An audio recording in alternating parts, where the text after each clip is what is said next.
الحمدللہ رب العالمین الرحمن الرحیم مالک یوم الدین ایاک نعبد و ایاک نستعین اہدنا الصراط المستقیم صراط الذین انعمت غیر المغضوب علیہم ولا الضالین آمین۔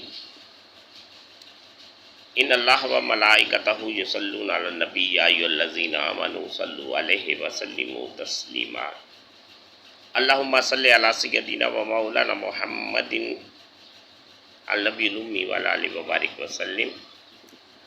اللہ تعالیٰ کی بے حد حمد و ثنا کے بعد تعداد درود بزم کائنات، رون کے کائنات، راحت کائنات، سید المرسلین، خاتم النبیین، شفیع المذنبین، انیس الغربین، رحمت للعالمین، راحت العاشقین، مراد المشتاقین، شمس العارفین، سراج السالکین، مصباح المقربین، محب الفقراء والغرباء والمساکین، حضرت محمد مصطفیٰ صلی اللہ علیہ وآلہ وسلم کے دربار گور پاک میں پیش کرنے کے بعد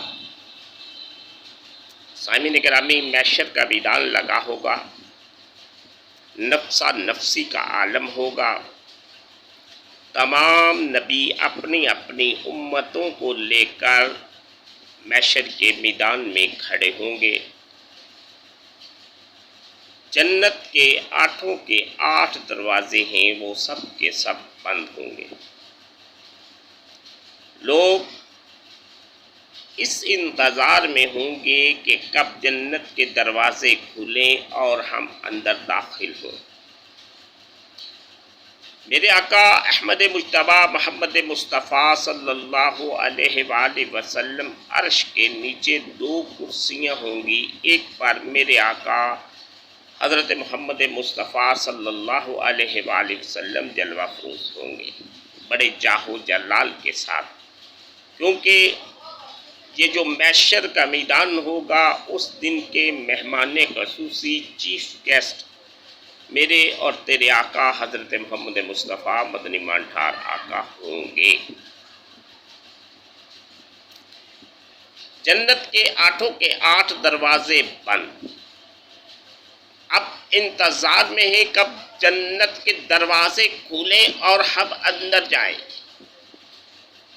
کچھ لوگ اکٹھے ہو کر حضرت آدم علیہ السلام کے پاس جاتے ہیں، ابا جی آپ ہمارے ابا ہیں، بنی انسان کے پہلے انسان آپ ہیں، آپ اللہ سے کہیں کہ وہ جنت کے دروازے کھول دیں۔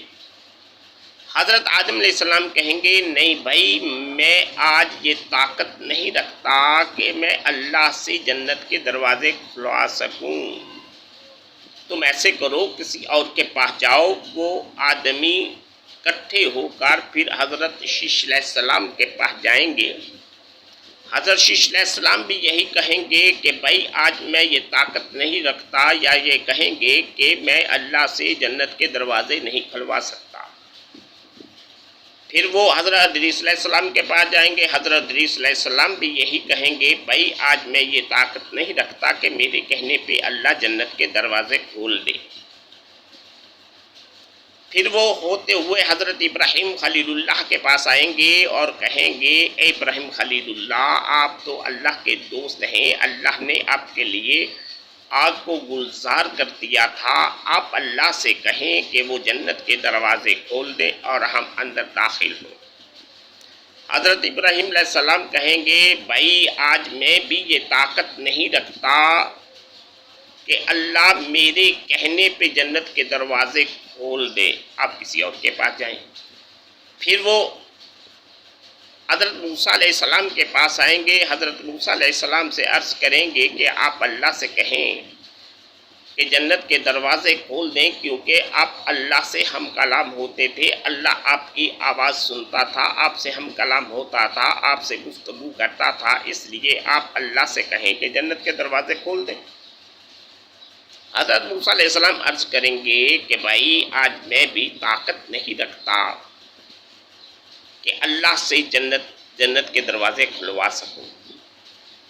وہ لوگ کٹھے کبھی کسی نبی کے پاس، کبھی کسی پیغمبر کے پاس، کبھی کسی کے پاس جاتے ہیں، مگر سب سے انکار سنتے ہیں۔ وہ آخر میں حضرت عیسیٰ علیہ السلام کے پاس آتے ہیں، حضرت عیسیٰ علیہ السلام سے کہتے ہیں اے عیسیٰ، آپ اللہ کے پیارے نبی ہیں، اللہ تعالیٰ نے آپ کو مردہ زندہ کرنے کی سکت دی تھی، آپ کوڑوں کو شفا دیتے تھے، لہٰذا آپ اللہ سے کہیں جنت کے دروازے کھول دیں۔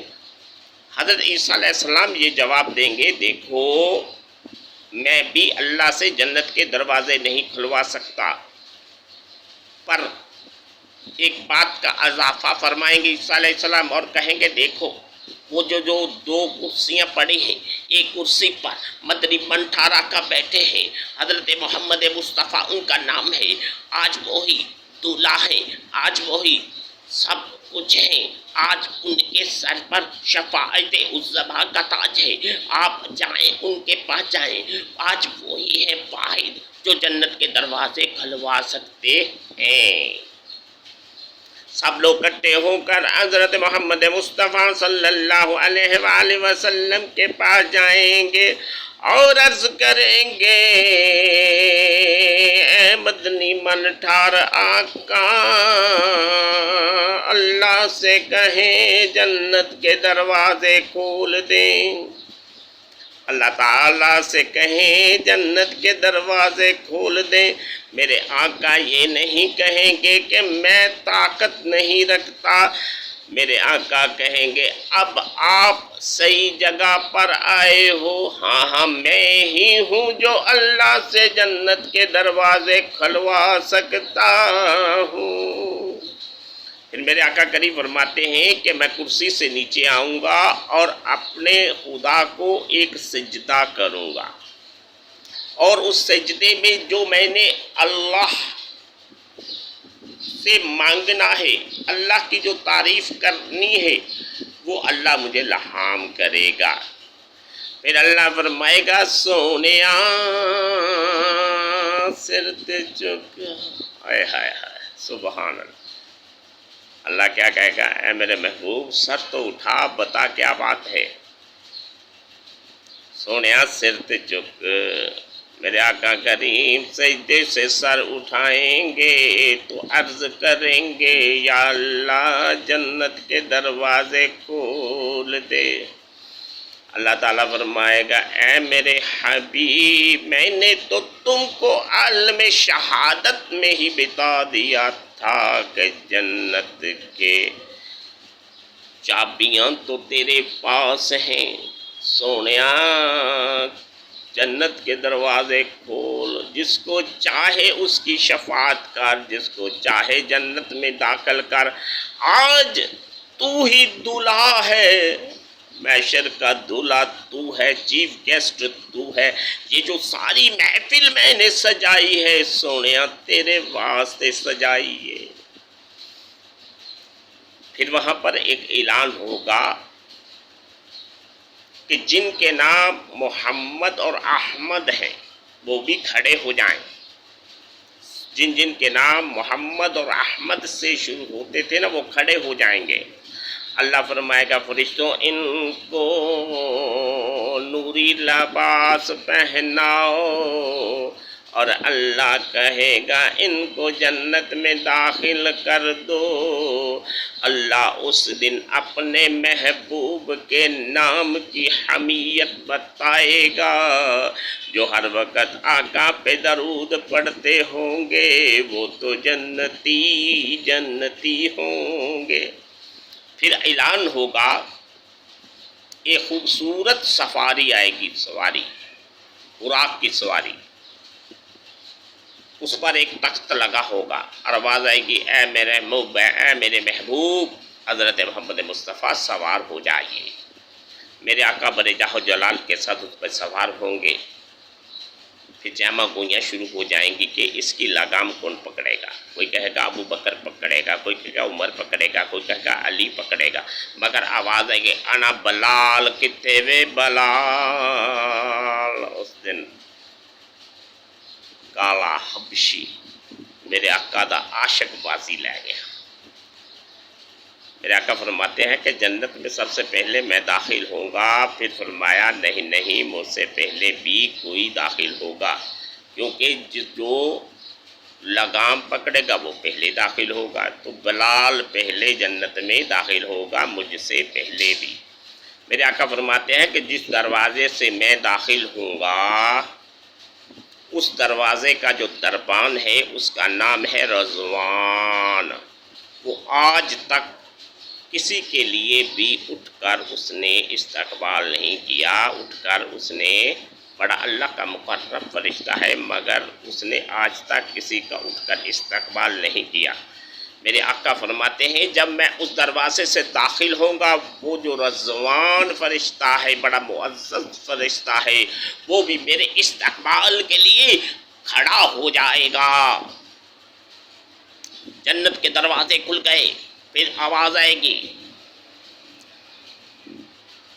حافظ قرآن جتنے ہیں وہ کھڑے ہو جائیں. سب حافظ قرآن علیحدہ ہو جائیں گے. اللہ فرمائے گا ان کو جنت کے نوری لباس پہنائے جائیں. جب انہیں جنت کے نوری لباس پہنائے جائیں گے، پھر آواز آئے گی ان کے والدین بھی ان کے ساتھ آ جائیں، ان کو بھی نوری لباس پہنائے جائیں. ان کو بھی نوری لباس پہنائے جائیں گے. پھر اللہ حکم دے گا ان سب کو بغیر حساب کے جنت میں داخل کر دو. ان کو بغیر حساب کے جنت میں داخل کر دو. حضرت اویس کرنی 70,000 بندوں کو لے کر بغیر حساب سے جنت میں جائیں گے. بلال بھی جائیں گے. حضرت ابو بکر صدیق بھی شفاعت کریں گے تو قبول ہوگی، کیونکہ میرے آقا کریم نے ان کو بھی اختیارات دیے ہوئے ہیں. میرے آقا کبھی حوض کوثر پہ، کبھی پل صراط پہ، کبھی میزان پہ اپنے امتیوں کے لیے بھاگتے ہوں گے، دوڑیں لگاتے ہوں گے. میزان پر جائیں گے، دیکھیں گے جن کی نیکیاں کم ہیں ان کی نیکیاں زیادہ کریں گے. یہاں پر میں ایک بات بتا دینا چاہتا ہوں میرے دوستوں، میرے بھائیوں،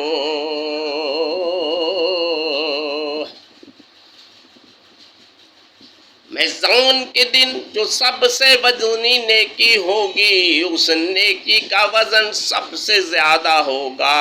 اس نیکی کا نام ہے حسن اخلاق. حسن اخلاق بہت وزنی نیکی ہوگی. یہاں پر میں عرض کرنا چاہتا ہوں میرے پیارے دوستو، اللہ تعالیٰ نے نمازیں دی، گن کے دیے، روزے دیے، گن کے دیے، زکوٰۃ دینی ہے تو گن کے دینی ہے، گن گن کے عبادات دے رہا ہے. مگر جب حساب لیتا ہے تو تول تول کر لیتا ہے. یا اللہ گن کر کیوں نہیں لیتا؟ اللہ کہتا ہے اگر میں گن کے لوں تو تمہاری اوقات ہے گن کے دینے کی. میں نے تو تمہیں بخشش کا ایک وسیلہ بنانا ہے، کیونکہ ہر نیکی کا ایک وزن ہوگا جو تمہارے گناہوں کو کھا جائے گا. اس لیے میں نے تول کے ہر نیکی کا وزن ہوگا. میرے آقا کریم اس دن اپنے امتی جو پیاسے امتی ہوں گے ان کو میرے آقا حوض کوثر پلا رہے ہوں گے، کبھی پل صراط پہ ہوں گے اور اپنے امتیوں کو وہاں سے گزار رہے ہوں گے. اور ہر فکر لگا ہوگا کہ میرا کوئی امتی جو مجھ پہ درود پڑھتا رہا، جو مجھ پہ ایمان لایا، کہیں وہ باہر نہ رہ جائے، وہ جنت میں ہی جائے. میرے پیارے دوستوں اور بھائیوں، ایک بات یاد رکھو، دعا کیا کرو کہ اللہ رب العزت سے کہ ایمان کو مکمل لے کر جائیں. جب آخری وقت ہوتا ہے نا انسان کا، تو ابلیس آتا ہے، آ کر کہتا ہے، ایمان سے ہٹانے کی کوشش کرتا ہے، ایمان سے ہٹانے کی کوشش کرتا ہے. مگر جو مومن ہوتا ہے، جو ہر وقت اپنے آقا کریم احمد مجتبیٰ محمد مصطفیٰ صلی اللہ علیہ وآلہ وسلم سے محبت کرنے والا ہوتا ہے،